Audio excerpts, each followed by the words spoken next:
Rede multicamada. A gente vai ver nesse vídeo como fazer o passo de propagação para uma rede multicamadas, tá? Para uma rede de tamanho qualquer, tá? A gente vai chegar numa forma geral. Então, como a partir das entradas e dos pesos, a gente consegue calcular Y chapéu, que é a saída da rede neural. Bom, vimos anteriormente que L é o número de camadas de uma rede neural. No caso do exemplo aqui, temos L igual a 4, uma rede com 4 camadas, né? E NL é o número de nós de cada camada. Tá? Vimos também anteriormente que para um neurônio apenas, fazemos o cálculo da saída dele dessa forma, né? Em dois passos. Primeiro calculamos V e depois calculamos a saída do neurônio aqui com A1. Então, a gente vai fazer isso para essa rede passo a passo para entender como que chega no caso geral. Bom, primeiro vamos começar com a camada 1. Vamos começar aqui com a camada número 1. E para essa camada número 1, a gente tem que saber duas coisas. Primeiro, o número de nós da camada 1. Então, vimos aqui que ele tem 2 nós na primeira camada. Então, N1 igual a 2. Tá? E vimos também, e precisamos saber também qual será a função de ativação. A função de ativação dessa primeira camada. Vou imaginar que essa função de ativação da primeira camada seja tangente hiperbólica, só a título de exemplo, tá? Vamos imaginar essa função de ativação. Bom, então com isso a gente já pode fazer a conta da primeira camada, né? Então, V1 é igual a W1 transposto vezes A0 mais B1. E o segundo passo é calcular a saída da primeira camada, que é A1 igual a φ, função de ativação de V1. Bom, eu vou abrir esses vetores para calcular, mas os cálculos que a gente vai fazer de propagação, a gente sempre vai calcular todas as saídas daquela referida camada. Por exemplo, agora a gente está fazendo a camada número 1, né? A gente está fazendo essa parte aqui do neurônio, a partir de X chegar na camada 2. Então, a gente vai fazer a conta tanto do primeiro nó, a saída do primeiro nó e a saída do segundo nó junto. Então, o que eu quero dizer com isso? Que A1, por exemplo, do lado direito do vídeo, ele terá dois valores aqui, tá? O valor referente ao primeiro nó, tá? E o valor referente ao segundo nó, tá? Na saída. Então, a gente vai calcular a saída da primeira camada,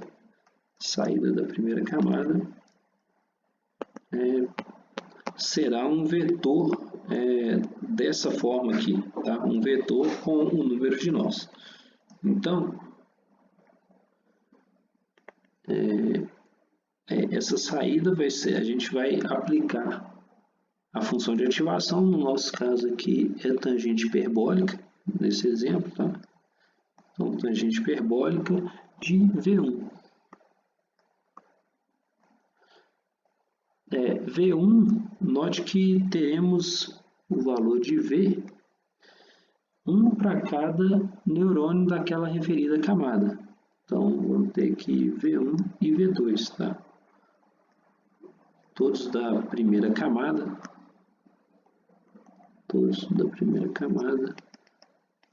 Eu estou colocando um em cima, que todos se referem da primeira camada. Bom, então, a dimensão de V1 ele será um vetor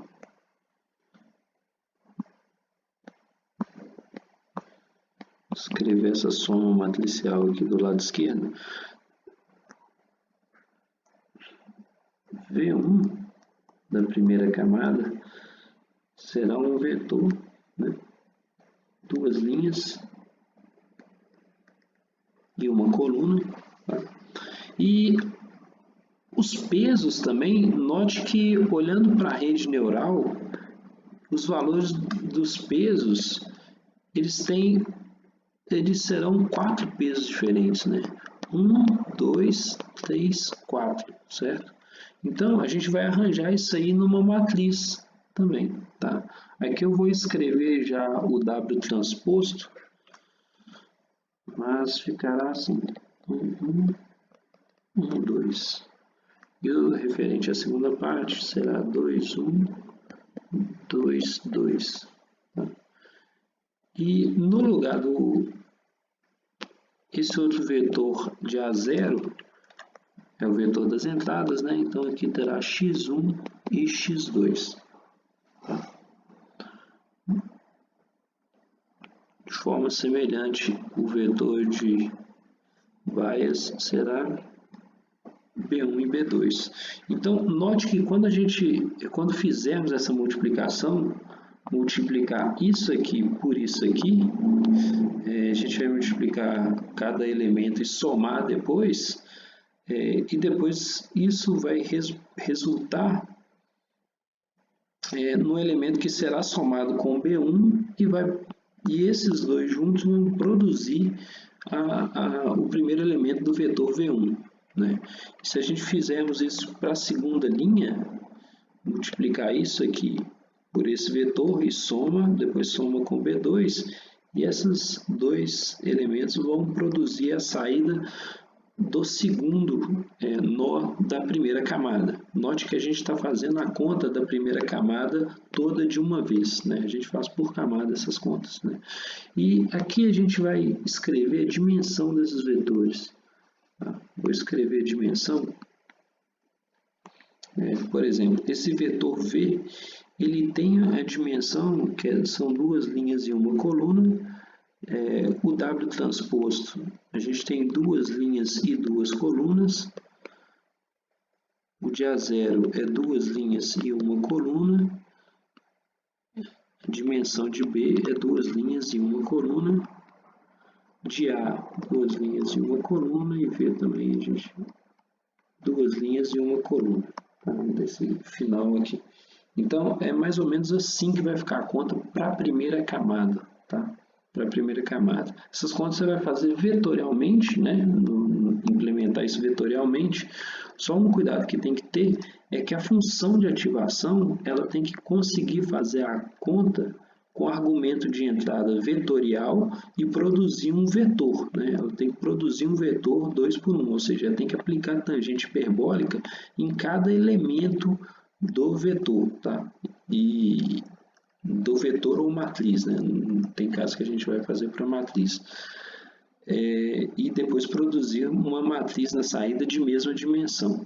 Até por isso que a gente usa a função de ativação, a mesma função por camada. Tá? Cada camada a gente vai usar a mesma função de ativação em todos nós daquela mesma camada. Bom, então agora a gente já pode passar para a segunda camada. Quando a gente for fazer para a segunda camada, então, aqui tá no exemplo. O N2 da segunda camada, o número de nós da segunda camada é igual a 3, né?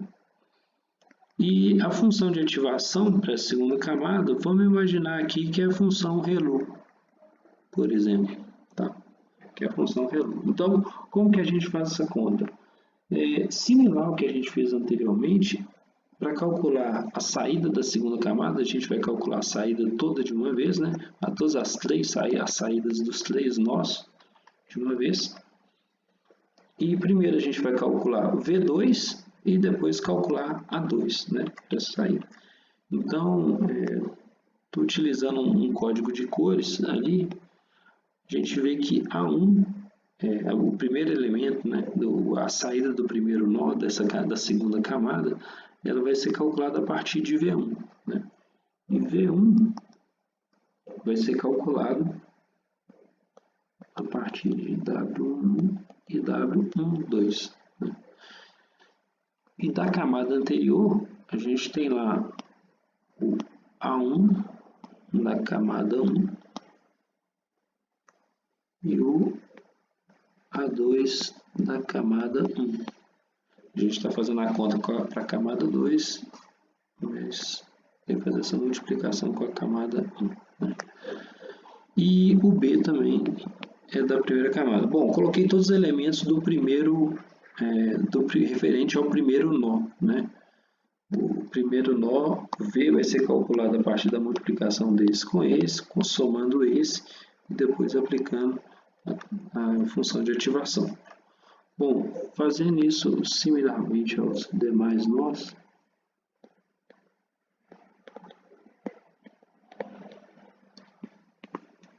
fica dessa forma, né? Com isso a gente consegue calcular A2 e V3 também, 3,1, 3,2, V3, V3, com isso a gente calcula A3. Bom, e na função de ativação aqui a gente vai colocar a função ReLU, né, que a gente vai utilizar. Então, você verificou aqui que as dimensões aqui desses elementos, aqui a gente tem uma matriz 3 por 1. Note que esse 3 aqui é igual ao número de nós dessa camada, tá? Então, a gente está começando a pegar um padrão que é o mesmo tamanho aqui, olha para o lado direito do A, né, da saída daquela camada, vai ser um 3 por 1 também, tá? 3 por 1 é essas dimensões.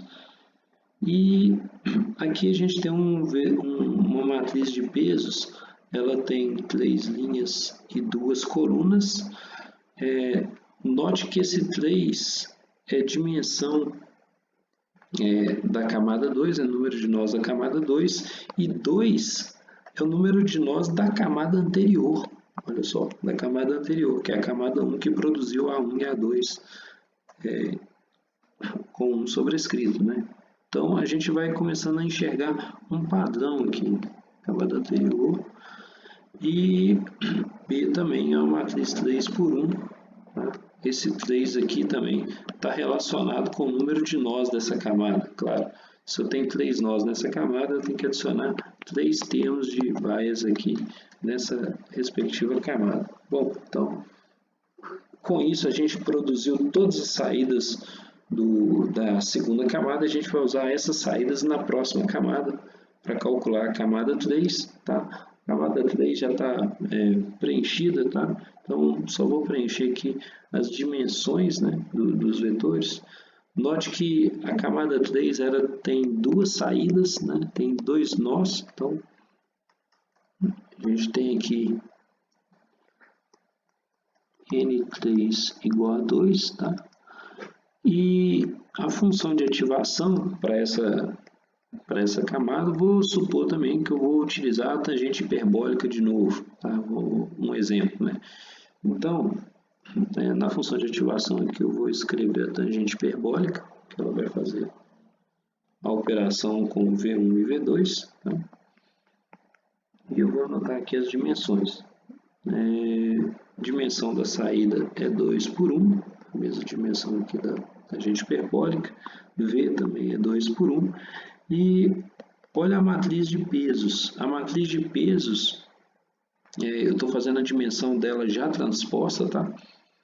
Ela tem duas linhas porque a camada atual tem 2 linhas, e 3 colunas, porque a camada anterior tinha 3 nós, né? Então, que é 3 por 1, e o vetor B é 2 por 1. Bom, finalmente, para a gente calcular a saída, né, a saída aqui a gente está imaginando uma saída única, né? Então, na camada 4, o N4, o número de nós na camada de saída é um único nó, né? E a função de ativação, vamos imaginar que é uma função linear. A função linear, vamos lembrar que o que entra é o que sai, né? Vai sair exatamente V, né? Então, para a função linear, na função de ativação que a gente vai colocar aqui, a gente vai simplesmente apagar esses parênteses, né? Então, a saída será igual a V, né? Então, é isso que a gente vai fazer na função de ativação linear. E vamos anotar aqui as dimensões dos vetores. Dimensão de V1 é uma linha, uma coluna, né? Um elemento só.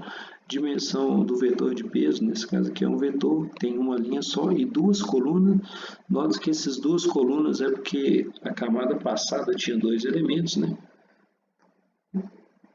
Você consegue ver isso nesse vetor, né? Ele é 2 por 1, indicando que a saída da camada passada é 2 por 1. E a matriz B, o vetor B é um vetor 1 por 1, né? É um elemento só. Com isso a gente vai produzir uma saída escalar, esse A1. E lembrando que o A1 é a saída da rede, né? Que é igual ao Y chapéu, né? O Y chapéu é igual a a saída dessa camada. Então, para a gente poder ver. Bom, com isso, a gente chega numa regra geral. Tá? A regra geral para calcular a saída de qualquer camada. Aqui está desenhado um código de cores, né, em que essa cor aqui, vermelha, ela representa a camada anterior e a cor azul representa a camada atual que você está calculando. Tá? Você vai fazer a conta em dois passos, calcular V primeiro, depois calcular a saída da camada. Tá? E sempre dessa forma aqui, né? VL WL transposto vezes o AL menos 1, note que é a saída da camada anterior, tá? Mais o BL, que é o bias da camada atual. E depois disso você vai passar pela função de ativação, note que cada camada pode ter uma função de ativação diferente, como a gente viu no exemplo, tá? VL você calculou ali anteriormente e com isso você produz AL. Aqui estão as dimensões de cada um desses elementos. O VL vai ser um vetor NL por 1, tá? A matriz de pesos ela vai ser NL por NL menos 1. Note que eu vou fazer uma ressalva, porque essa dimensão aqui já é da matriz transposta. Note que ela está transposta aqui, né? No lado direito aqui do vídeo acima, eu coloquei a dimensão de WL, tá? E WL transposto, tá? É dessa forma aqui, como está mostrado aqui em cima. Então, só uma atenção aqui na hora de implementar o WL para não ficar com as dimensões incorretas, tá? Bom, o AL-1 é NL-1 por 1, tá? E BL também é NL por 1. E com isso a gente produz uma saída daquela camada AL por 1 a partir da função de ativação daquela respectiva camada. Uma ressalva que eu vou fazer aqui é que essa implementação aqui não está vetorizada. Ela não está vetorizada. O que eu quero dizer com isso? Estamos usando vetores, tá? Mas essa implementação aqui, ela está fazendo a conta apenas para um elemento, para uma amostra, para um exemplo, né? Ele não está fazendo aquela conta para aqueles M exemplos de entrada, não. Tá? Então, para a gente generalizar isso aqui, no caso aqui, você vai imaginar que a entrada, ou a camada anterior aqui, você pode fazer uma matriz, ao invés de fazer uma matriz A, ao invés de fazer um vetor de entradas A, eu vou fazer uma matriz. Com isso eu vou denotar com A maiúsculo. Tá? Esse A maiúsculo aqui denota que é uma matriz com todas as entradas. Ao invés dela ser N por 1, na verdade, ela vai ser N por M. Tá? Deixa eu desenhar melhor esse M. Ela vai ser N por M. Tá? O BL, ele deveria ser NL por M, para poder somar matematicamente. Tá? Mas no Python você vai ver que se você colocar só um vetor NL por 1, ele vai funcionar ok. Tá?